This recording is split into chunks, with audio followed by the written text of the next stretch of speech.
Well, again, I am what's more than delighted and honored. I don't know what is, but I'm both of those and a lot more to introduce Carla.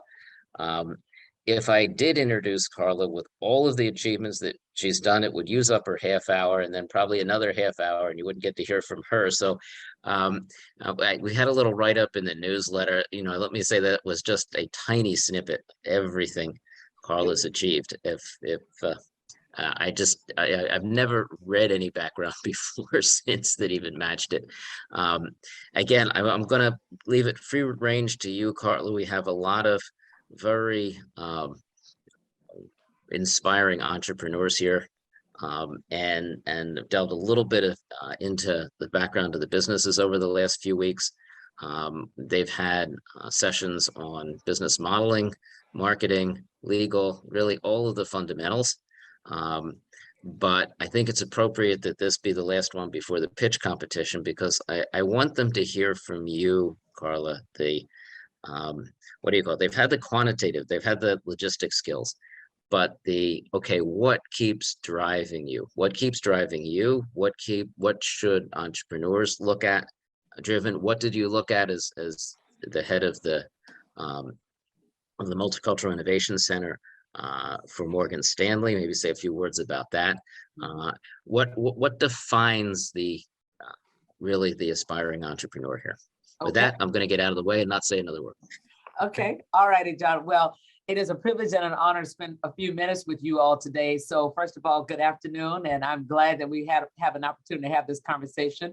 And since we only have about a half an hour, I only want to spend about 10 or 15 minutes sort of giving you a little bit of my reflections on Carla, the entrepreneur, or intrapreneur, I should say, and Carla, the investor. And I think that's going to be the more important one, because you all are going to be obviously raising capital in order to expand your businesses. And so sort of giving you the perspective from the other way of what investors care about and how you might go in for the sale, if you will. So just a little bit of my background, and I'll give you the Crib Notes version since you do have the bio. I've been at Morgan Stanley as of this coming July for 35 years.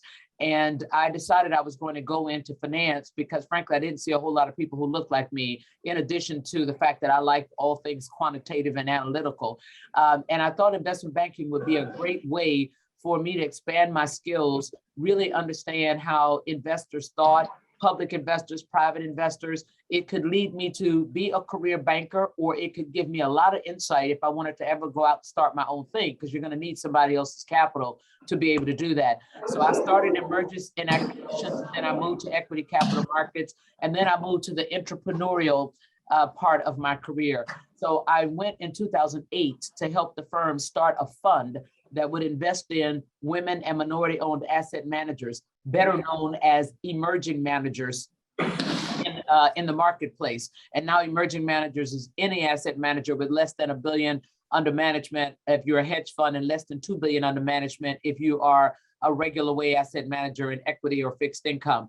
And I'll tell you, there were a few valuable lessons that I learned in that endeavor. We ultimately didn't finish that fund in its original vision because of the financial services crisis, but I certainly found that I was able to get into a lot of doors to get people to listen to the pitch, because I was willing to talk to them about something that they cared about. So that's lesson number one, as you think about either approaching potential clients, potential suppliers, or also potential investors. Think about, why do they care about the conversation? You know what you want from them, but why is the conversation important, or potentially important, or of significance to them? So I found that putting myself in the seat of the listener and what they might care about, i.e. knowing a little bit about their business and the kinds of things that they're trying to do, and then attaching that to why I'm there, was a critical thing. It gave me the opportunity to get into doors that nobody at the firm had been able to get into. $139 billion pension fund in Texas, $180 billion pension fund in New York State, places where the firm had never been able to penetrate.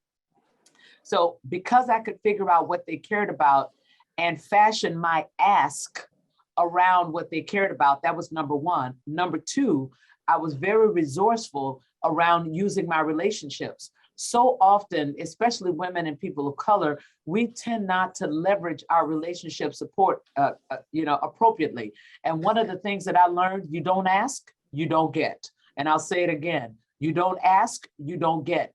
And you'll be surprised how people will respond just because you asked. And there were a number of yeses that I received when I said, do you know so-and-so? Would you be willing to make that introduction? Can you help me do X? And people were more than willing to do it. And part of the reason was because I had always been that girl who was willing to help somebody else. So you never know how that's going to come back and play in your favor. But because I had always presented myself as somebody who was willing to help somebody else just because I could, now when it was time for me to get some help, to get an introduction, to find out how to do something, people were more than willing to be able to do that. Now, ultimately, as I said, we didn't get that fund raised because of the financial services crisis and the change in the Volcker rule and the change in Dodd-Frank. Here was another valuable lesson. Even though we weren't able to complete that fund, there were investors who had said yes to that fund, who then said, we understand that you're not going to do the fund, but we would like you to invest the money that we had committed to the fund in that same strategy in a separately managed account. So the firm was still able to get those assets and we were still able to deploy the strategy, just not in the original box that I had intended. So that, again, was a very valuable lesson to me, that even though something looks like it's not going to work, sometimes it doesn't work in that construct, but it may in fact work in a different construct, and staying flexible, innovative, and willing to pivot makes all the difference, because sometimes the timing just doesn't match up. Now, that was the first entrepreneurial effort. Fast forward a couple of years later, the chairman said, I really want to position Morgan Stanley as the firm that gets it on the street. No other firm has done that. I want to be known as the firm that engages constructively and productively with multicultural decision makers. And with a blank sheet of paper, because I said, thank you very much, I appreciate your confidence, but what does that mean? Because I want to get paid. And I was just that direct. And he said, I can't tell you what it is, but I'll tell you what it's not. It's not philanthropy, because we do that through the Morgan Stanley Foundation. It's not D&I, because we do that in HR, but it is coming up with a commercial construct. From that, I created 3 products. The first was the Senior Multicultural Leaders Conference, which continues to be the only conference in the marketplace where the most senior African Americans, Hispanic Americans, Asian Americans that are in corporate America or corporate board directors come for a business conference. It is not a diversity conference. It is a business conference. So we talk about the things that are of significance in the business ecosystem, the global capital markets, what's happening in the M&A market, what the cybersecurity and counterterrorism look like for corporations today. How are corporate boards dealing with the ESG imperative? All of those things that you hear in the marketplace today, those are the kinds of topics that we talk about at this conference. The second product that I created was the award-winning, as I like to say now, the award-winning podcast, because we got our first Webby last year. And it's where we elevate the conversation around the inequities of the distribution of capital to women and people of color. And that podcast is called Access and Opportunity. And the third product was the Multicultural Innovation Lab, which you heard John reference, where we have an in-house accelerator where we bring in early stage companies that have been founded by women and or people of color, and we give them 3 things. We give them cash in exchange for a single-digit percentage of the company. We give them 6 months of carefully curated content, and it's been curated to help them to develop between being a founder and a CEO, because frankly, there is a difference. And I'd be more than happy to talk to you about that when we get to Q&A. And then we also give them connections to some of our larger investment banking clients to advance the scaling of their business. So that's the Multicultural Innovation Lab. And last year, I helped to raise a fund away from the lab that would invest in that same demographic profile, but companies that are farther along in their development post Series A. Now, let's talk about Carla, the investor. When we first started this process back in 2017, I approached this, like a traditional banker. What's the size of the market? What's the growth opportunities? Is this the team that will be able to actually prosecute this opportunity? Or as my chairman likes to say, why are you the natural owner of this opportunity? That means you're going to be the winner of this opportunity in the marketplace. So I would say that I approached it in a very quantitative and analytical manner. After going through 2 iterations of bringing companies into the lab, I had a different perspective as an investor.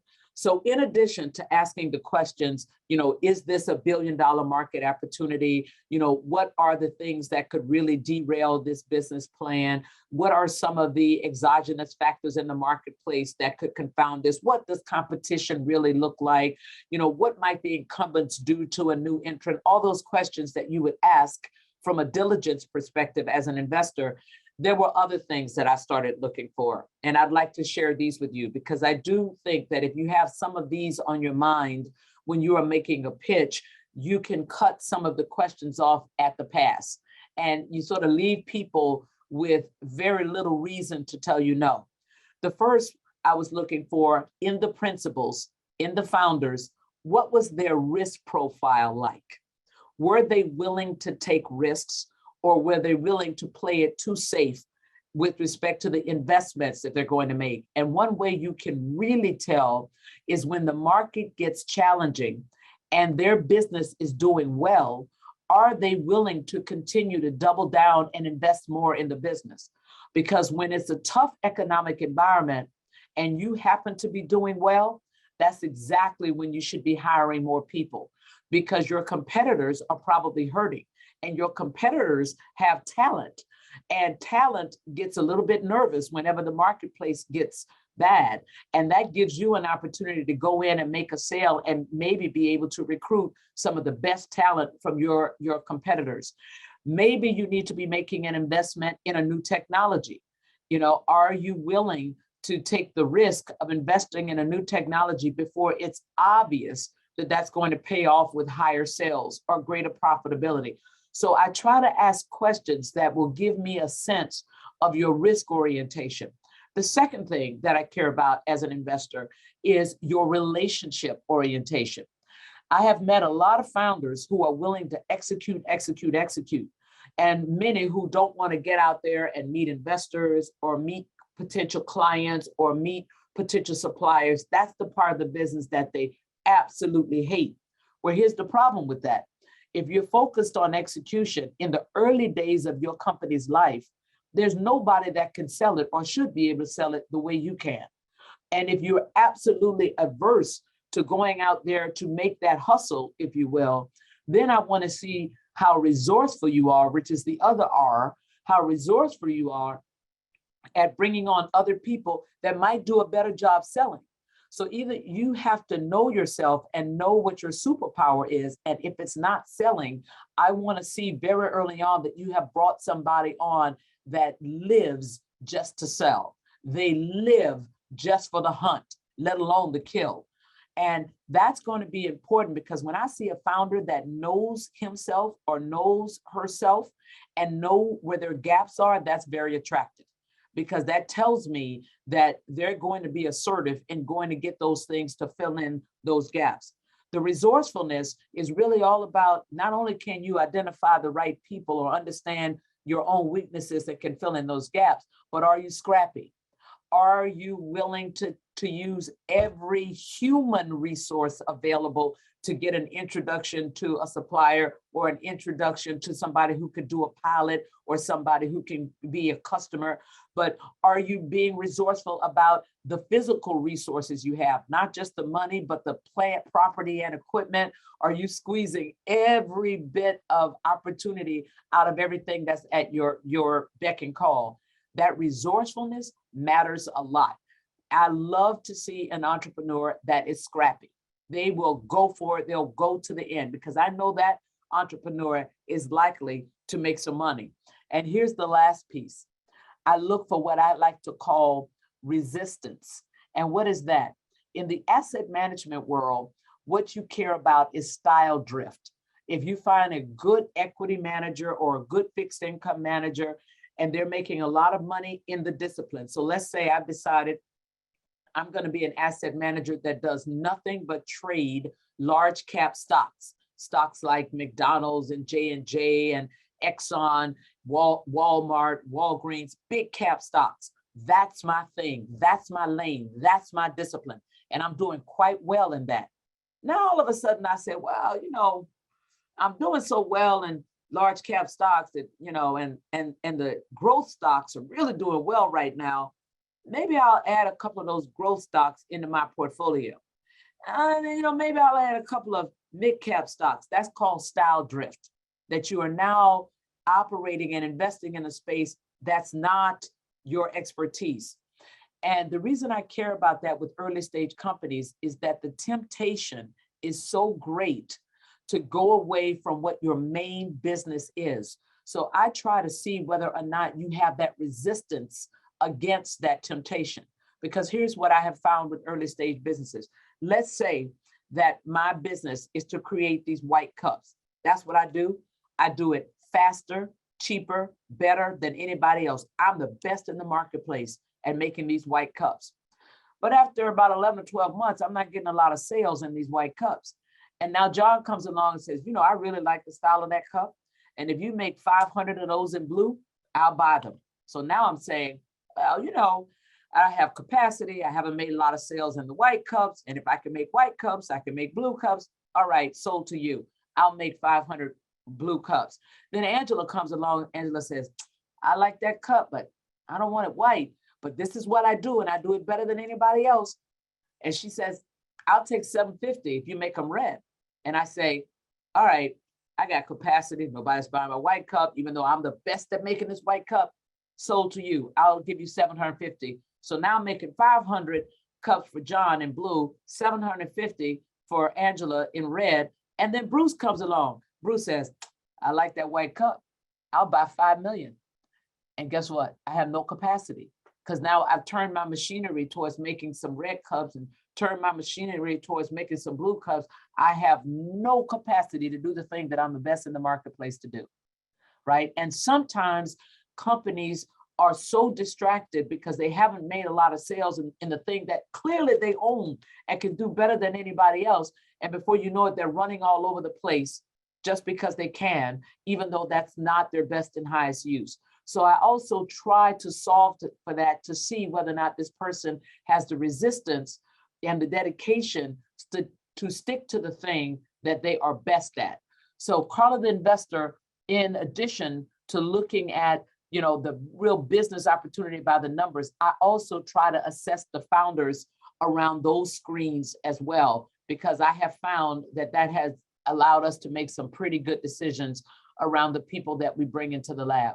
And the last thing I'm going to say, and I'm not going to spend a lot of time on this because I know you have an amazing presentation coming up with Tanya, is that two of the most important things that a founder can do when making a pitch to an investor is not two of the most important things. Two of the most important questions that you have to answer is why me and why now? I took a lot of companies public, and while the CEOs knew their businesses very well, I can't tell you how many of them failed to answer those two questions. So when I had an opportunity to prep them, that's what I would focus on. Why does the investor need to buy it from you? Why you? Why not other people that are in the marketplace? And you should make that clear in your presentation. You're the leading, you're the only, you're the cheapest, you're the fastest, you're the most blah, blah, whatever it is. But why are you differentiated from anybody else that's in the marketplace? The second most important question you need to answer in your presentation is why now? Because from an investor standpoint, there is always a reason to wait. Even when a company is going public, why should I buy it now? Why don't I wait until it's public and see how it's trading in the market? It might trade cheaper than the IPO price, and I could pick it up cheaper. So you have to create the illusion of scarcity. You have to make me believe when I'm listening to that pitch that if I don't buy it now, I'm gonna miss it. It's only going to get more expensive. And you can't just tell me, you ought to get it now, it's going to get more expensive down the road. You have to tell me why. So in the course of giving me the presentation, I have to see that you understand what those key success factors are, and you are prosecuting those success factors, and that you're well on your way. So if I don't get on the train now, I'm going to be sorry that I waited. So creating that illusion of scarcity and creating the reason to act now is one of the most important things that you can do. And doing that, you can answer those two questions. Now, I said about 15 minutes. I'm all over that 15 minutes, probably more like 17 or 18 now. So I'll stop and open it up for any questions that you all might have.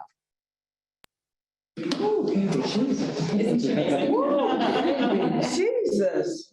Oh, Miss Carla, I am Tony Lorraine, man, and you just given me why me and why now. You just given me so much good information. So I just want to thank you, because I'm smiling and I'm nodding. I'm like, Anthony's watching that, Anthony's watching. So thank you so much. It has been a true value add for me. So thank you. You're most welcome. Carla, I second that. It's amazing and it's distinct. We'll jump to a question about the resistance, especially in the early stage where it's very likely you might need to pivot because you don't have the product market fit. How do you balance that ability to be flexible and be responsive to the market? You haven't yet established that you can make the best and cheapest cups yet, to sticking with your original goal. Well, first of all, you should do the work up front. And let me encourage you all to do the work up front to really understand the product market fit. It takes a lot of money and resources to go out into the marketplace in a big way. And so why commit the time and the resources, quote, trying it out? Now, if you really are trying to assess the market or see, that's a different thing. And then I would argue you haven't created a full business around it. You haven't hired people around it. You haven't made an extraordinary investment. You could then do something on a small basis and kind of say, let me see how people care about this thing. And then let me push it a little bit further, but you're not making a full-scale investment around a business. So I would say before you make a full-scale investment around a business, that's when you want to assess product market fit. Now, let's say you did it. Okay, you're out there now, you've committed some resources, and now you're pretty clear that you probably don't have the right product market fit. Well, make sure, first of all, you don't, and it's not just a function of timing. So be able to say to yourself, here's why I don't think this will fit in the market. Here's what I'm seeing in the marketplace now. For example, when we did the fund, I was able to say to my boss in the end, I think we ought to retreat because the market has changed from when we started. We started to do a private equity fund. Well, guess what? The market has gone down 10,000 points. So anybody who had allocated to private equity is already over allocated. So nobody's going to add private equity to their portfolio. That's number one. Number two, Dodd-Frank and the vocal regulatory changes has now made this a very difficult thing for somebody to put in their portfolio. So I had reasons why there wasn't a product market fit now because of what had transpired. So you need to satisfy yourself that things have changed enough that there's not really a fit, or maybe you just made a mistake. And in that case, now you retreat and then you spend some time understanding what the market needs in that space before you go out and make a big investment to say, I'm now going to pivot to do this. Because again, that's going to take time and it's going to take money, and you want to be sure. Don't commit again until you're sure. When you create the illusion of scarcity, are you talking about what are some of the ways that actually work? I've raised X amount of dollars. I'm about to get some work done, and clearly the opportunity will be better when you'll have a better idea of whether this is going to succeed or not once we complete the first stage. So people are reluctant at this point to want to put money in. They say, why don't we just wait until we get the data, and then we'll basically decide. We don't mind paying a little more if we have to, but then we'll be able to see a little more. However, what I've been saying is that my scientists, they basically want to have all the information. They want to make sure we have all the money so there won't be any break in the research. See, because if they finish part one and then we got to go raise dollars, then we're losing time, patent costs, and all those things on the second part. So I've been I got some people to the table. I got people at the table right now to invest with us not having that second half. But even my seasoned advisors are saying, well, why don't we just wait? Do we really want to push? But I want to get comfortable because I don't want to be in a situation where they turn the heat up on you in terms of when they know you need that money, then they can extract more too. So it's a little tricky. So I wanted to get a couple of thoughts that work. Clearly, every situation is different, but what have you seen on a percentage-wise makes the most sense to get people to move? You make the problem bigger, that you're solving, or what? What do you think? No, here's what you do. You solve as much of the problem as you can now to show efficacy. So what I would do is whatever it is, this big thing is that you're trying to show, I would try to figure out a way to make it a smaller thing so that I can show that I'm well on the way, that this thing actually works in a smaller format. You know, and then I would also talk to people who are likely to be the end user customers to see if I can get them excited about it and see whether or not I can get one or two of them using it actually at no cost. Because when people see that there is sort of market acceptance and market embrace around whatever this product is, and people are likely to pay for it, that gets them a little bit further down the road in believing that this is something that's actually going to work. But when you're trying to produce something that is data-based, oh, absolutely. People are gonna wait and wanna get the data first. So you have to make it small enough where you can say, here's a prototype of what this looks like. And here's the data that's already been created. Now here's what we're going to do, but you need something to show them that there's some efficacy here. Value surrogates essentially is what I'm hearing. You know, the people be able to see that there's value at whatever step you create. A value surrogate is what I said. You know. Yep. Yeah. Okay. Cool. That's exactly right. I would try to get a pilot. Like I said, I wouldn't mind giving it to 2 or 3 people for free, so that people can see that it works, that people are excited about it, and that they like it, right? And then therefore they're likely to pay for it. But I get any kind of evidence around that I could. It's early for me for evidence, but what I'm thinking is each step that you take, you try to maximize its value in terms of to the customer, to the potential investor. Why would that be value to the marketplace? So you make that as best you can, because that you might not be able to do some steps, but the ones you can do, make them more as attractive to others as possible, meaning to your client, but to whoever the end user is, in this case, patients and docs. And it's especially true if you're trying to do something that has never been done before. Because one of the things I've learned after 3 decades on the street is very few people have original thought. And I don't mean that in an arrogant way, but it's the truth. And I will tell you that if they've never seen it before, they're not likely to embrace it. So you got to connect it to something that they understand. Thank you.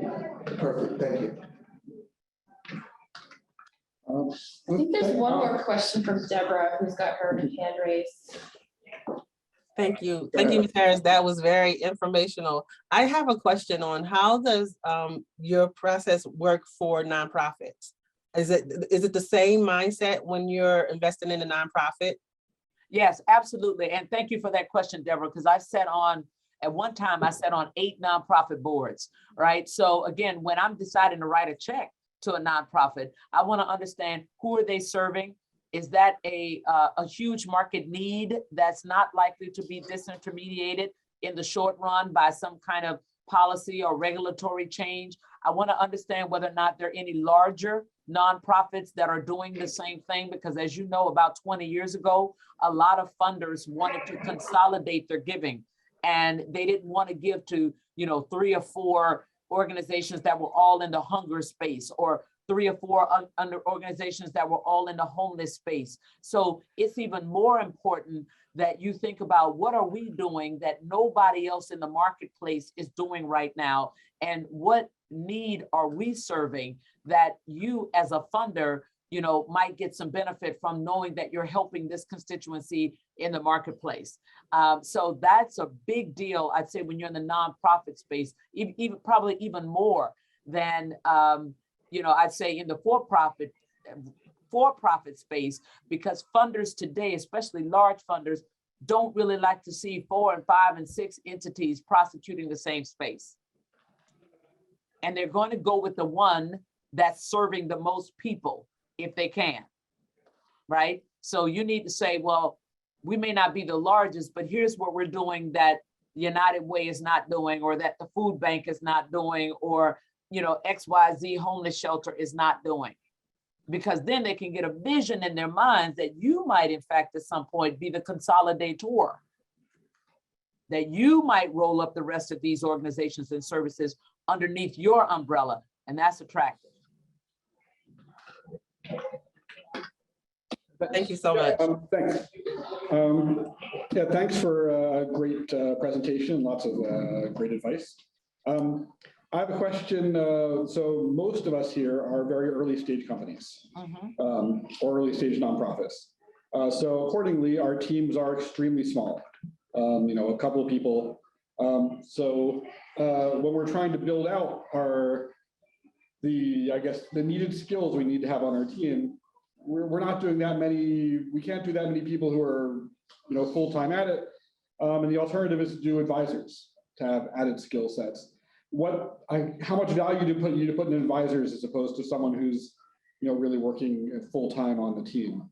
Well, listen, I got to tell you, Bruce, if you can get volunteers and advisors early on, I would do that all day long, right? If you can keep your payroll down at, you know, to a point that's going to serve you well until you can actually raise some more money, then you should absolutely do that if you can. So again, the way that I would do that is, you know, I would start, as we call in my business, I start talking my own book, meaning I would talk about what I'm doing, you know, why I'm so excited about it, the number of people that we touched. I would try to get people excited about it in the normal course of business, so that this friend might say, well, if you ever need any help doing blah, blah, blah, let me know. And if I can help you do this, let me know. I would try to get people excited about it so that they would offer. And then I would take advantage of those offers, right? But as soon as you can get people on board where, you know, this is their job, that's going to give you the best opportunity to be able to expand. But I'm not a big fan of blowing up your payroll if you don't have to. If you can leverage somebody else's legal skills, leverage somebody else's digital skills, leverage somebody else's organizational skills, absolutely do that as long as you can. Hi, my name is Ron. Over here. I'm a tax accountant, but I also have a hoarder company. So we go around decluttering people's houses. And for the first 4 years of operation, we never charged anyone to do an assessment charge. But what I did was I added value to the company, and we started charging $175 to go to your house. And they're like, why are you charging when 1-800-GOT-JUNK is going to do it for free? I said, because we have a special value that we're different than these guys. We kind of are, but I created add-ons so that it's a lot better than the 1-800-GOT-JUNK to take a chair out. We're changing people's lives. So I created a whole language around the junk industry, where we don't call it junk, we call it excessive items. So these people who are hoarders, I reinvented the whole trash thing. And that's saying, you know what I mean? So when you talk about the things that you're talking about, not only does it apply to business, it also applies to employees as well, because you want assertive employees. You want to have these people that are willing to do whatever it takes to get the job done. You know, so because who's going to invest in you if you don't believe in yourself? So you have to go over the top. And if you're weak as far as talking to other people, hire that person or have that person that's better than you are that can talk on your behalf. You know? I couldn't agree more, Ron. That's why I made the comment I made earlier, because that's not everybody's strengths, right? And if you know that's not your thing, or you absolutely hate doing it, then you have to be much more aggressive of getting somebody earlier on to be able to do that. Most entrepreneurs that I've met that come through the lab have the opposite problem. They're the best people to actually sell their business, but they can't be, you know, cook, cleaner, paper hanger all at the same time. And that's what limits their growth, because frankly, their best and highest use is selling their company, but they're trying to do all the other stuff too. So usually I'm counseling companies very early on in their life to get somebody else on board to try to help them, because they're limiting their own growth. because they're trying to do everything and they're the best ones to be external selling the company. And that's why nothing early in the business, you gotta create processes. If you know how to pour water into a tap, you gotta know, write it down so you can pass it on to me and I can follow your process. So that way you don't have to explain everything to me. That's what a we've very done. good point. And I have counseled a few early stage companies to put together, especially B2C companies. I have counseled them to put together like a sales manual or policies and procedures manual around onboarding customers. Because when they've onboarded those first 5 or 6 customers, everything went well. But the minute they hired somebody to try to do that, then the wheels came off the bus. Well, that's because you, as the person that knows how to do it, you don't have time to train that person appropriately. So memorialize it. Here are the 8 steps that you have to go through to actually onboard the customers so that you can at least get them started and you can come back around with the customer care, since you're good at doing that until that person can get up to speed. But you're right, having memorializing how you do what you do is one of the best things that you can do to try to help scale and expand as you bring on new people. Looks like Tony has her hand up and I know we're getting tight on time here. And I don't want to go into Miss Tanya's time. So, okay, so I'm trying to make it really brief. So what happens is your example about the blue cups, red cups, and so forth. So I have a plant-based brownie company. I think I'm maybe the only food entrepreneur here, right? And I'm a for-profit man.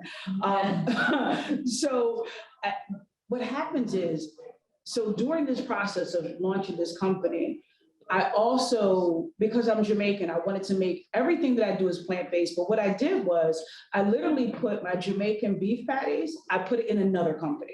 Okay. So that's a total separate company. It has nothing to do, because I'm the brownie joint. Okay. So just wanted to get your thoughts about that, because I didn't want to feel like hearing what you said. I was like, no, I'm not doing that. I'm not doing that.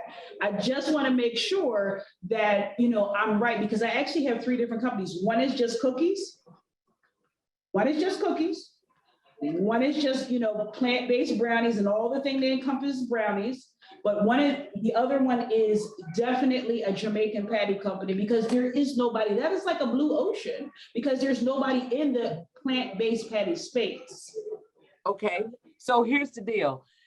If you were willing to now think of yourself as a plant-based food company that focuses on, ethnic specialties like food, like the patties and the brownies, then in my mind, that makes sense that you can put those things together, because now you're saying that I'm going after the plant-based consumer who wants to have ethnic delicacies like brownies, desserts, and I'm assuming you do them with a Jamaican flair. So, No. you don't, just regular brownies. So listen, the brownie company is really American, just a down-home brownie. But with that brownie company specifically, I have what I know so far, the only ready-to-pour brownie mix. Brownie mix takes eggs, water, all that. Yeah, but it's plant-based, right? Yes, it's all plant-based. Okay, so, but the patty is plant-based, right? Yes. So why would you have them in separate companies when you have a plant-based food company? Right? Why would you do that? You now have 2 companies that you have to run, and you're one woman. Why would you do that? It's all plant-based. So again, the consumer that you're going after is somebody that wants to eat plant-based food. I was adding on the delicacy and all that other kind of stuff, but the main deal is plant-based food. You're serving one customer, and right now you have 2 products, and that gives, if you go just with that, that gives you the ability to add all kinds of other plant-based products and still have it fit and let it be logical around it. You're not going here and there. It's still plant-based. Right.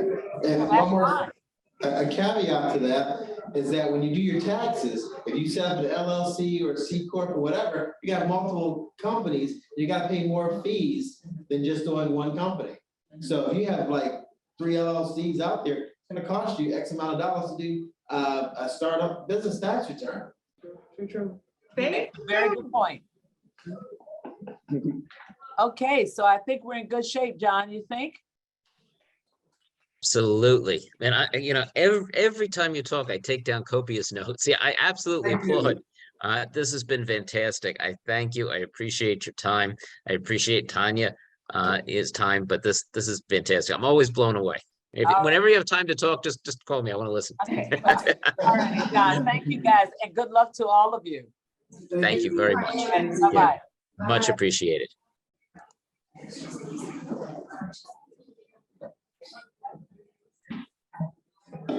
All right, Tanya, I don't want to take any more of your time.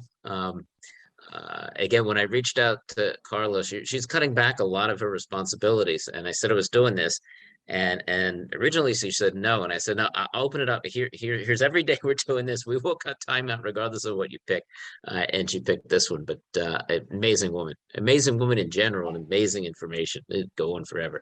All right, I'm not taking any more of your time, Tanya. Kick it off. All right, that was amazing. Carla's amazing. All right, thank you so much, John. Let's get started as you all get ready to pitch next week. I think Angela made me the co-host already. So let's jump right in. Share my screen. Let's see.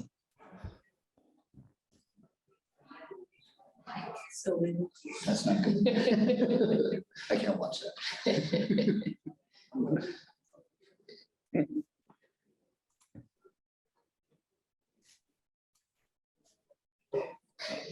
The invisible woman. Except for the button. Yeah.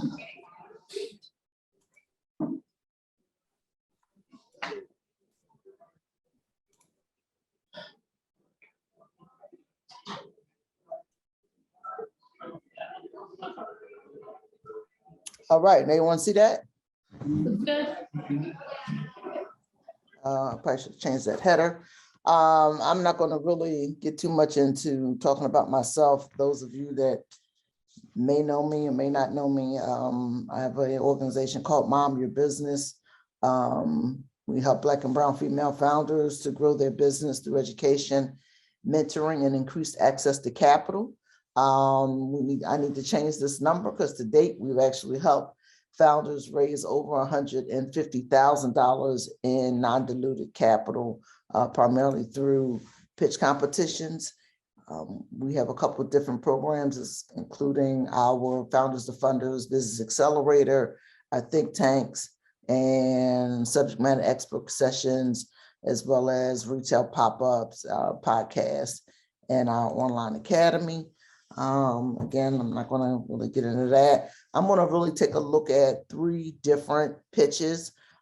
Today, we're going to look at the elevator pitch, the quick pitch, and then a formal pitch or pitch meeting. And Carla really talked about some really great stuff relative to the pitch meeting and understanding how the investor mindset works relative to the actual pitch meeting, which is very different from the other 2. I'm sure most of us are familiar with the elevator pitch.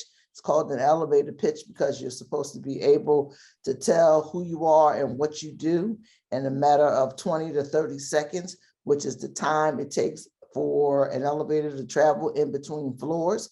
So I'm going to see if we have any volunteers that would like to give their elevator pitch. Yes? No? I'll go. I'll go. I'm Deborah. I'll go. Okay, Deborah, let's hear it. Well, hi, I'm Deborah Henderson Scott of Never Accepting Negativity. And what we are our grief resource center for young adults and children, basically helping them manage their emotions through any process of loss. Nice. Nice. Anyone else? You know how batteries are heavy and take a long time to charge up? We've created a battery that's based on aluminum and it's lighter weight. Who are you? Excuse me. Who are you? Ammo Technology Partners, or Ammo Energy Technology.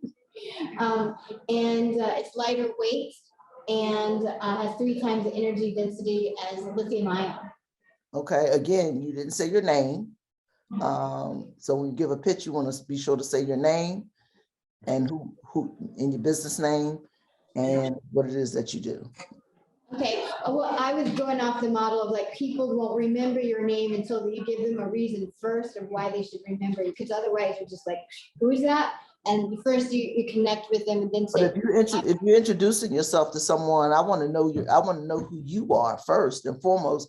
And Yeah, well, this was the elevator pitch, so this like trying to get their attention. Okay, hold on. This is something that Carla spoke to, and this is something that I want to kind of capitalize on as well. People do business with people that they like. People do business with people that they like. People also buy why you do what you do more than they buy what you do. So in order for me to begin to have a relationship, business is all about relationships. So I'm not going to address you by the name of your company. I'm going to address you by your name, by Deborah, by John, by Angela, by Tony. That's how I'm going to address you. So you when you come into a networking situation, you want to always introduce yourself with your name, and then you make your business memorable thereafter. So that's just my take on that. Anybody else? I can go. All right. My name is Carolyn Smith. I'm the founder of the Cecilia Global Group. We eliminate compliance issues and costly workplace errors by utilizing our expertise in compliance audits, home care accreditation, HR policies, and more to ensure businesses are operating in accordance with state, federal, and county laws. Beautiful, Carolyn. Thank you so much. Anyone else? Thank you. I'll go. Yep. My name is Cassie Hallberg, and I'm the CEO of Sonic Health, where we are reimagining sinus treatment. We've developed an at-home device to treat sinus infections. It uses a combination of ultrasound and vibrations to disrupt the biofilm in the sinuses and reduce sinus inflammation. Wonderful. Thank you so much. So the elevator pitch is, again, just one type of pitches that you will do, and that's just to introduce yourself when you're in a room networking session. Now we're going to really get into the meat of the quick pitch, which is what you all will be doing on next week as a part of the pitch competition. And I really like to look at it from the standpoint of building blocks, right? The building blocks of every pitch that starts with the essentials of what goes into the pitch. The overview, the opportunity, the problem, solution, traction. Those are the first five. Now, how you put your deck together is totally kind of up to you and based on your business. But I kind of like to start with these 10 essential slides that you should be looking at. Then the other five are customer or market, competition, the business model, your team, and then your use of funds. So often when entrepreneurs pitch, they leave out the use of funds. Like, how are you going to use this money that you are competing for an opportunity to win? That is the most, if not one of the most important slide. It is the most important slide, because if I'm an investor or I'm a judge, I want to know what it is and how you plan to use this money that you are competing to win. So let's take a look at each one of these. The overview, obviously, that's a very basic slide. That's the company overview, or more or less a summary of your elevator pitch in a written form. Taking on in the overview slide, just keeping it real simple, and wants to answer some basic clarifying questions. This is what it should really demonstrate. It should demonstrate clarity. It should demonstrate swagger. You want to really put that best foot forward on your overview slide. And then it should demonstrate your passion for what it is that you are absolutely selling. So that's the overview slide. Very simple, very straightforward. Next is the opportunity slide. And this is where we start getting into the crux of the business and really what it is that you are talking about, and really looking at what is happening in the market, what is primarily happening in the market. And what it should really demonstrate is it should take an explosive market sector, like really looking at the market sector, this is where the opportunity is that you see relative to your business. The opportunity slide is your chance to describe your industry and how your business will work within that particular industry. That is the opportunity slide. Next is the problem, right? What is the problem as you see it? What is the problem as you see it? What is the problem in your industry as you see it? And you want to define that as succinctly as possible. I'd like to encourage our founders when we talk about the pitch deck, I talk about the problem, really limiting it to one slide right now. Again, this 10 essential slides are minimum, right? But so I'm not saying you got to have 10, not saying you got to have 12, 15. It's how you construct your deck. These are the 10 essential slides, but I think that I really believe that the problem slide really should be really put together in really just one slide. You should be able to really define what the problem is and provide the viewers, the judges with a deep understanding of what the problem is as you see it. So the questions that are going to be answered on the problem slide, how big is the problem? Why does the problem exist? How is the problem being addressed currently? And this is interesting because a lot of times when we talk about the problem, we don't really look at it from the standpoint of what is currently being used to address the problem, right? Because as much as we may want to believe that we're the solution, and we're going to get to that, there is somewhere somebody is attempting or even addressing that problem on a certain kind of level, right? So that's the problem. Next is the solution. That's the killer slide, right? And that's where you really want to go into everything. What are you doing about the problem? What are you doing about the problem? That is your solution slide. What are you doing about the problem? And that may be more than one slide, right? That might be, if you have different, options, or, you want to tell your story there of how you're addressing the problem, whatever it takes. But the solution slide is really, how is your business going to address the problem? Does it solve the customer's problem? How does it solve the customer's problem? Is it instantaneously? Is the customer going to crave this product? What will the customer's life be like once this problem is solved? These are some of the questions that you want to really think about as you're creating your solution slide. And how are you going to pull this off? How are you going to pull off this solution, right? And again, may take more than one slide to address the solution. That's fine. But these are the questions that you want to absolutely be able to answer as you look at the problem, at the solution side. Next is traction. Traction is really evidence that shows this will be successful. Now, if you're a new business, you may not, or you may be if you're in your idea stage, you haven't really gotten to your MVP yet. You're really looking at projections here, more so than anything else. You're not really able to look at, sales per se, because traction often looks at where you are currently in your business. So there's a couple different ways that you can look at traction. But traction is really where the evidence comes in that shows that this will be successful. That's really what you want to think about when you're looking at your traction slide.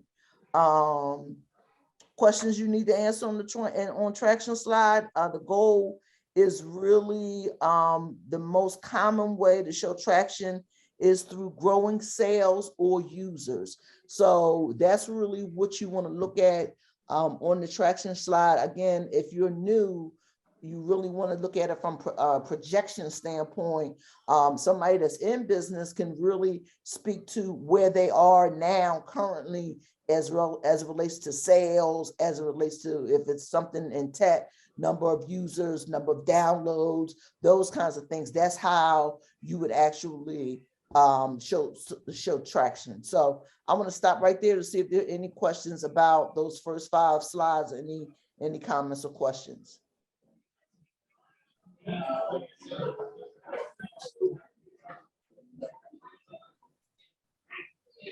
Well, everybody good? Okay, all right.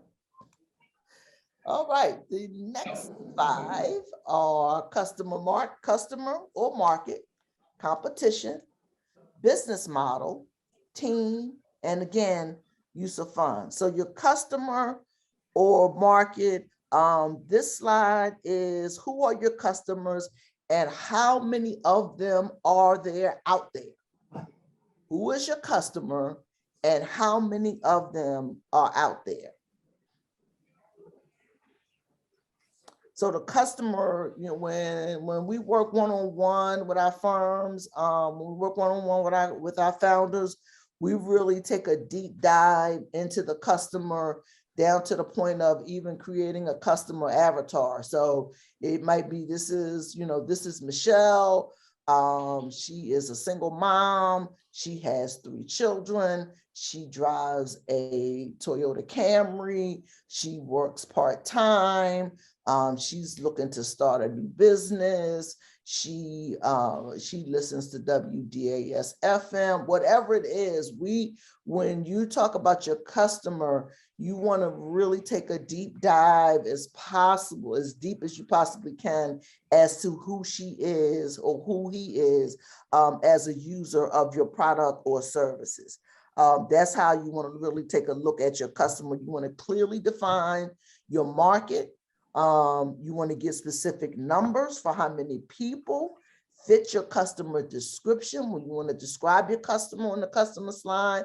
And then you want to ultimately get specific numbers of how many people fit your customer description and include how many people might possibly buy your product. So especially if you are a new product, you really want to look at this from a standpoint of the potential of how many people would be interested in buying your product.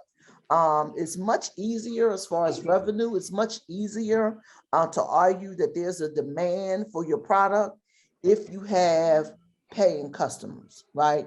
If you have paying customers, you can show that via your customer market size slide. Again, 10 is essential. These are the essential slides. So customer market slide might be more than that. It might be 2, it might be 3, especially if you're someone who has sales and can show sales, right? So you want to definitely look at that from that perspective when you're creating your pitch deck.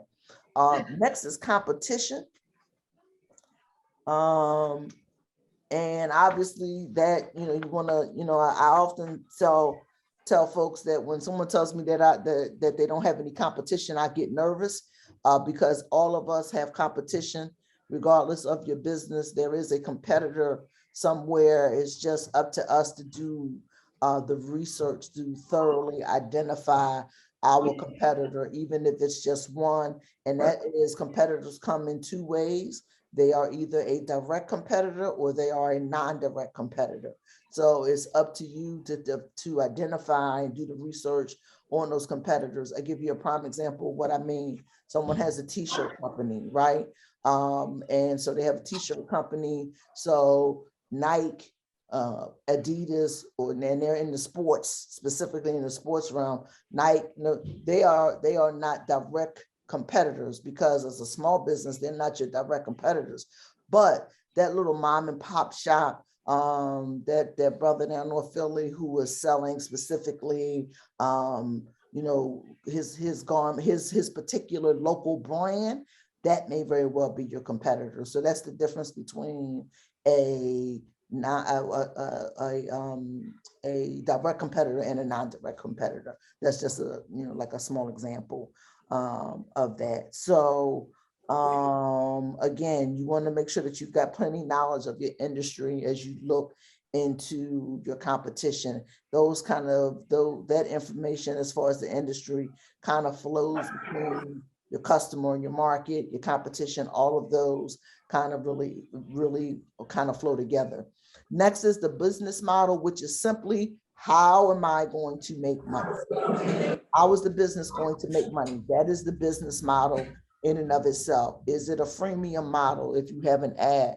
Is it a membership model, right? Is it a direct-to-consumer model? Is it e-commerce? Whatever the model is for your business, the business model slide is all about how am I going to make money? That is in essence what the business model slide is about. Lastly is your team. And so let me be very, very clear with you relative to your team, because, you know, most of us are solopreneurs. You say, I don't have a team per se. Well, you can always list a mentor, you can list an advisor, right? You can list those folks that have supported you, a volunteer at an event. Whoever has helped you or contributed to your business is someone that you can list as a part of your team. Folks understand that as far as at this level of entrepreneurship, where we are, when we're at that early stage business, folks understand that team may not be a paid employee, but they have contributed to the growth of your business. And then the last slide, again, the most important slide, is the use of funds. How are you going to use this money relative to your business? And one thing, it's always easy to talk about the use of funds slide as it relates to marketing and redoing my website or business, business cards or, whatever, those kinds of things. Use of funds, I would want to encourage you to think a little bit more deeper around that, whether it be inventory, whether it be technology and the technology upgrade. I want you to really think more deeper about the use of funds that is going to actually catapult your business kind of to that next level. So those are the 10 slides. Questions, comments about the 10 slides? So Tanya? Yes, ma'am. First of all, when I talk to you, I always get some information. That's number one. Number two, when you were talking about the avatar, so do you have a recommendation for like how many avatars? So let's say I had some sales, right? Okay. And what I found that I had like 5 different segments. Like I heard when you was drilling down. So if I was going to include this in my slide, should I just put the 3 or should I put the 5? So the way I would think about it, Tony, is who is the primary revenue generator of my customer? Gotcha. Right? That would be the one that I would include, the one or ones that I would include in my deck. Who is the revenue generator? Gotcha. Cool. Okay. Thank you. Yep. Well, thank you, Tanya. This is great presentation. Lots of useful, great information. One question I have is that for our pitch next week, we have all of 5 minutes to pitch. Yep. Of course, there's an awful lot to go through. I don't know if you have any recommendations of, clearly some of these things, I mean, we can't go in depth on all these things, which all really deserve it or are worthy of it. Do you have any suggestions of where to summarize and where to, well, again, this is, Bruce, the 10 essential slides, right? And just to kind of take you back, because you come and you've seen some of our pitch participants. When I was the founder and resident for the second cohort, the young lady who actually won was not even going to pitch, because she was like, there is no way that I'm going to be able to talk about this in 5 minutes. There's just no way, Tanya. I don't care what you're going to tell me. I don't care what you say. It's not going to happen. It's right to the point where she was losing sleep. She was like, it's not happening. I'm just not going to do it. And we worked with her on the deck, right? And so you got to remember, and this is the way I tell folks to look at your pitch deck. Your pitch deck is like the DJ and the rapper. You're the rapper.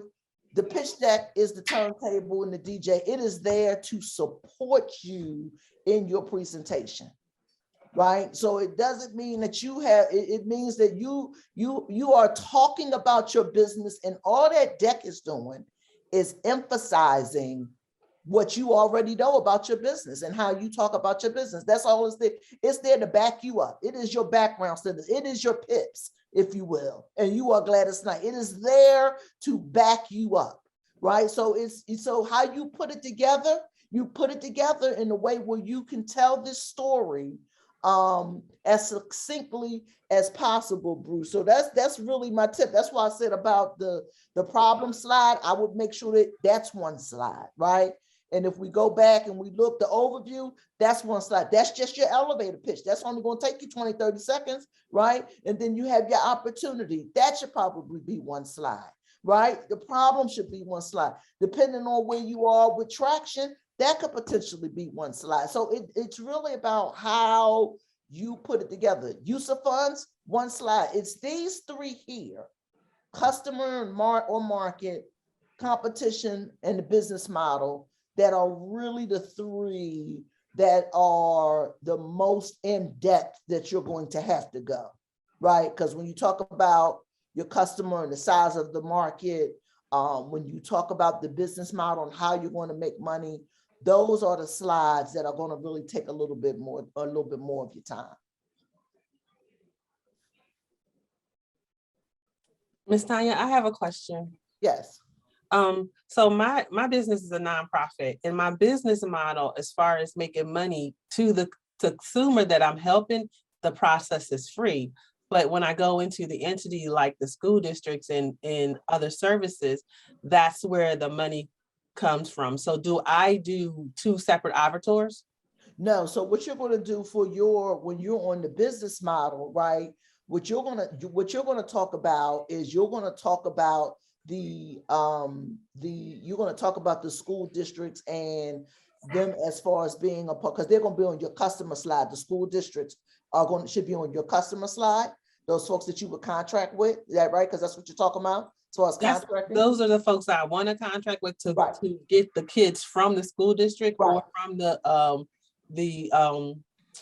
home where they were taken from, the agency they were taken from. Right. Those are the clients that I'm going after, but I also have private clients who don't get charged. Gotcha. Okay. Gotcha. The mom or pop who's suffering. Gotcha. Right. So those are the folks that'll be on your customer market side. So on your business model, then you're going to say you have a freemium model, right? You have a freemium model, which is for the families that you serve, and then how you're going to generate revenue to pay yourself, pay your staff, or whatever, is going to probably more than likely come from contractors, grants, those kinds of things. That's how you would talk about it.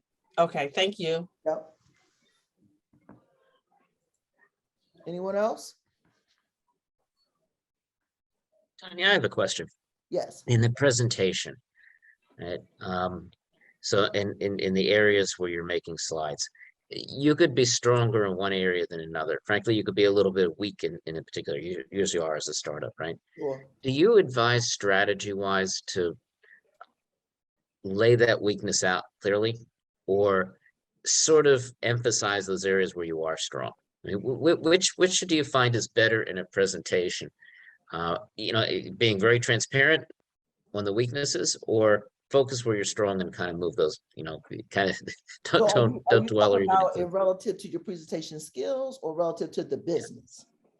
Well, relative to next week you got 5 minutes, and in most cases you don't have too much more. I mean, I hate to say it, but investors don't give you a whole lot of time.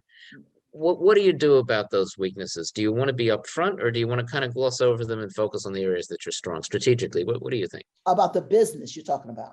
About the business, yeah. Yeah. So yeah, you want to talk about the good stuff. You want to, because here's the thing, investors, right, and judges, they're going to see the weaknesses in most cases, right? You're not going to have to tell them, right? So you want to focus on your strengths, where the greatest potential is in your business model, where the greatest potential is in your traction, right? Because that's really projections, where you see the greatest potential is for your traction to actually make money, or in someone like Deborah's case, make a difference. That's where you really want to focus at.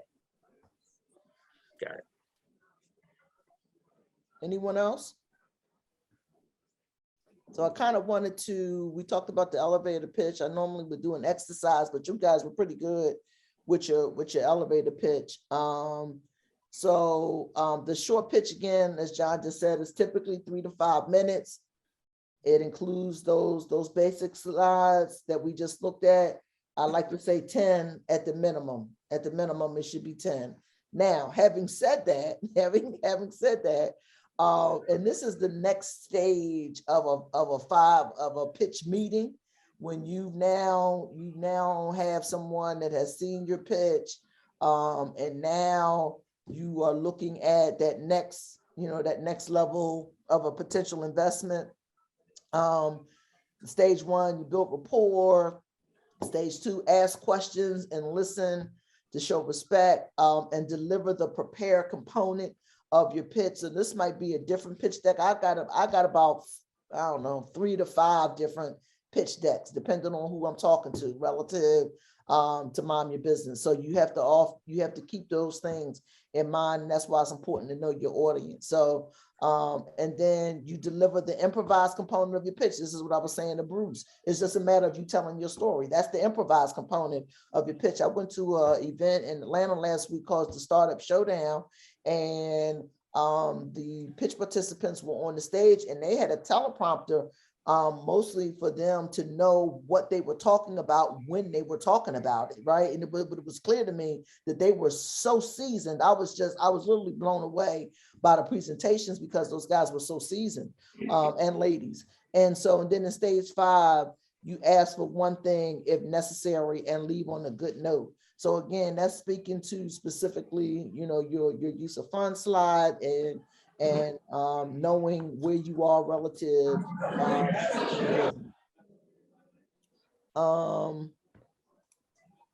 So let me see. I'm just gonna hit this real quick, and I know y'all had Mark Kramer there last week, but 4 ways to raise money really quickly. Credit created through profits. That's the best way to raise money, is through profits. Revenue minus expenses equals profits. Borrowing through banks or CDFIs, buy it through selling equity, as Carla talked about earlier, or get people to donate it through crowdfunding. So there are different ways to raise money. Those are just 4 ways to raise money that exist. The other way is what some of you are going to experience next week, which is the non-diluted funding, like we like to call it, in the pitch competition, and being able to achieve that win, and actually win some capital that way as well. One of my favorite quotes from the movie Moneyball comes from Billy Beane. He said, once you get the answer that you want, hang up. Once you get the answer that you want, if you're talking to somebody in a pitch meeting or having a conversation around your business, once you get your yes or the answer that you want, that's the end of the conversation. No need to keep talking. You got the answer that you wanted. And so you just move on to the next thing. Here are some resources. You guys can take a look at those. And the reason I mentioned about the 10, not knowing about the 10 slides, is in reference to this last article here, which was a 7-slide presentation that raised $29 million. Now, here's the thing. And I always laugh when I talk about this particular thing, because why it's 7 slides, and you all can take a picture of this these resources here. Why it was 7 slides. The person that was pitching, I think, is more relevant than the number of slides, because the person that was pitching was Stacey Abrams. She could have had 1 slide and probably raised a couple $1 million. Let's just be honest about that. So, but it's a good reference. Take a look at that. It was 7 slides. The other one is the 1 slide in your pitch deck investors will never believe, which is another really good article. And then this other one is a simple lesson about pitching investors. And then this onepager.vc is a website where you can actually create a pitch deck, upload a pitch deck for investors, angel investors, VCs to see and provide feedback on your business. Is actually pretty cool. And then there's another one, actually a new partner of ours, Scubalus is another website that allows you to actually create a pitch video as well. So that's all I have, and hopefully this was helpful. Hopefully we provided you all with some information and some resources to help you with your debt. This was great. Anybody have any additional questions? Because I got a couple little comments. That was great. This is a great 1-2 punch. I love it. No, go ahead. I'm sorry. You mentioned pitch videos. Is that that's where you do your pitch conversation, your whole pitch, but it's already pre-recorded? It can be that, but it also is you. Yes, it's also you giving your pitch, and this kind of lives on this particular website so that investors can always go, they have a side where they have investors that they're trying to match with businesses. So it actually is just that. It's you recording it and it having somewhere to live for people to see. Oh, okay. Yep. Ken. I have a question. Hey, can you hear me? Yep. Hi, great presentation, by the way. But so on the topic of pitch videos, so I have a physical product. How can I pitch that and do it justice without actually being in front of investors, angels, and without actually letting them see the product?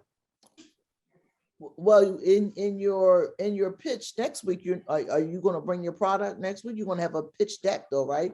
Yeah, I have a pitch deck, but I'm coming in person purposely because I have a physical product. Right. So it's basically the same thing. It's just you recording yourself giving the pitches, though the investors were there. It's even, to me, that's even video recording it is even better because you can do that till you get it right.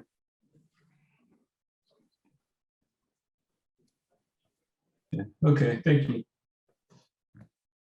So I have one of my founders. Her name is Ashley Peach Brown, and Peach actually has a really good video. And when she does her pitch, she has a scarf that doesn't come off your head when you sleep at night. For those of you that wear head scarves at night, because I know guys that have locks, and I've had some of their wives that they can't even get to the scarf because her husband is wearing it at night to keep his locks in place. So what she does is when Peach does her pitch, and I've seen her do it more than one time, she wraps the scarf around a bowling ball, and that's how she starts her pitch.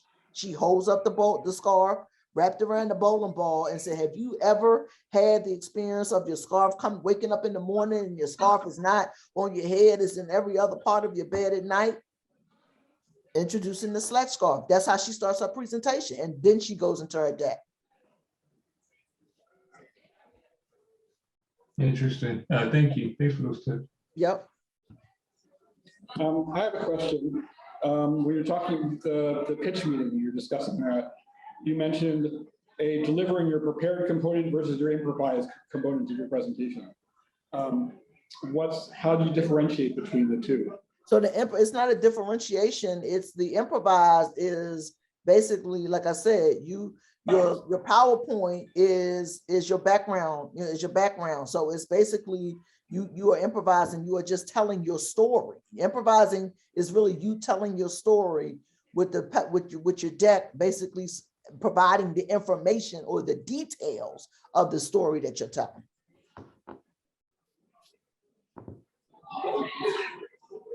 Okay, thanks.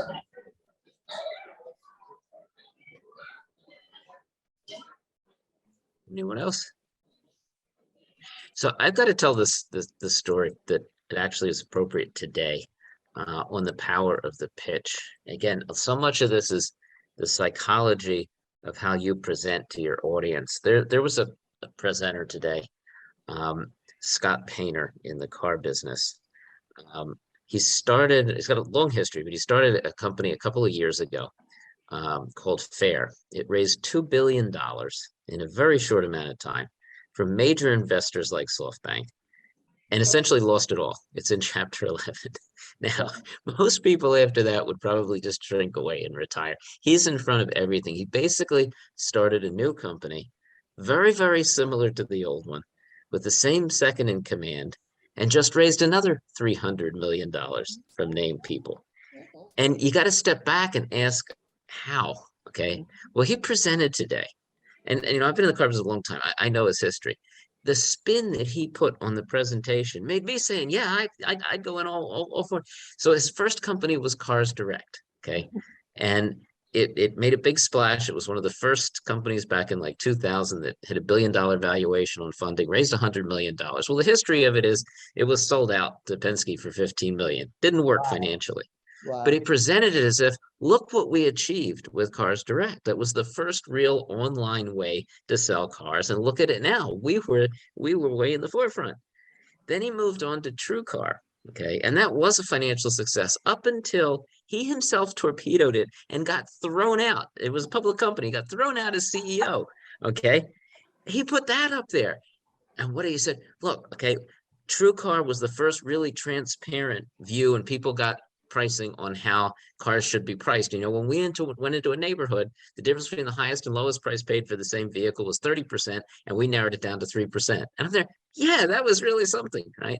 Then when he started Fair, he talked about Fair, and he said, you know, look what we did in 8 months. We did, I forgot what the number of units were, but an incredible amount of units, sold units more than any other company ever, right? Left out the fact that it completely bombed, but the sales. And then he went on to describe his current company and how it was going to revolutionize EVs. And I'm saying to myself, if this isn't a perfect presentation of how to present, right?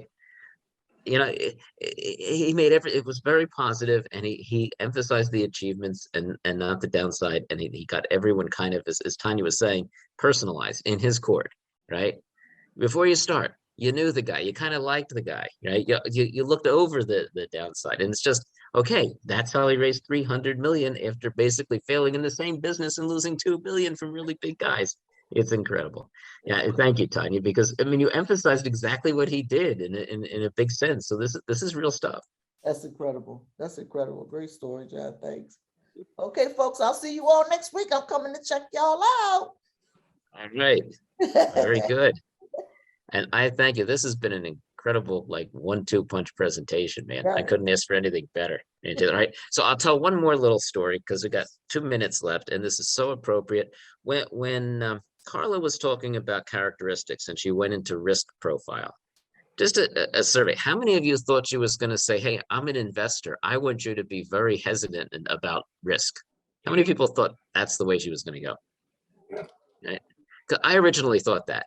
Right. And then what she was basically saying is, no, okay, I want to know that, because these investors, you know, I want to know that if you got it, you're going to maintain it and grow fantastically. I'll give you a story I heard today for the first time about Elon Musk. Everybody knows Elon Musk and Tesla, right? The company's valued at, I don't know, some sort of ridiculous number, and he's the richest man in the world, right? Well, in 2015, one of his advisors, right? I mean, this is Elon Musk. This is where he got to where he was, and this talks about risk. You know, he has to look, how can I sell half the cars in the United States? Right? Which, when you think about it, is an absurd question to start with, right? But the advisor says, look, you couldn't produce half the cars in the United States. This is silly. He said, okay, but let's say I could. How do I do this? Right? And he said, well, you would have to price your car at least at the median price of a sold vehicle in the United States, the median finance price, median monthly payment. Right? And again, your normal guy would say, I can't do that. This is electric, costs a bunch of money. His reaction is, all right, I got to figure out how to do that, right? And, you know, you can sell a car, people finance it, but there's this thing called leasing, right? And the one factor in leasing you get to control is that residual value, and that dictates the payment, how much that car is worth after the lease. Because the lease, you're basically just paying for the depreciation and the interest and the carrying costs, right? So it turned out he had to put the depreciation level, the residual value, at an absurdly high amount, like 86%, to get to that $500 payment. Now, this is 2015. The man's selling 35,000 cars a year, right? Tops, max, right? So he does that, right? If the company itself didn't increase its valuation by 10 times, he could have never backed that number. It would have imploded, right? Well, as it stands, it's gone up like 50 times from that value. Now he produces $500,000. His residuals are strong because all of a sudden there's a supply demand crunch, right? This is an incredible fact. A used Tesla sells for more than a new one right now. They're in so much demand. And it all worked, right? But you take a step back and say, yeah, I kind of understand what Carla was saying about risk profile, because here's the guy that takes incredible risks. No one else would, right? But it worked. Could it have crashed and burned? Yeah, but he'd probably be like my friend Scott Painter. He'd have a story for it. He'd raise more money and be in business the next day. So I just think it's amazing how this stuff just completely, it all ties in together. It really does paint a picture. All right. With that, I think we're just about out of time. I thank you all. Again, this has been a blockbuster presentation. I'm looking very, very forward to next week. We're going to have a lot of good presentations. I guess with that, I'll close.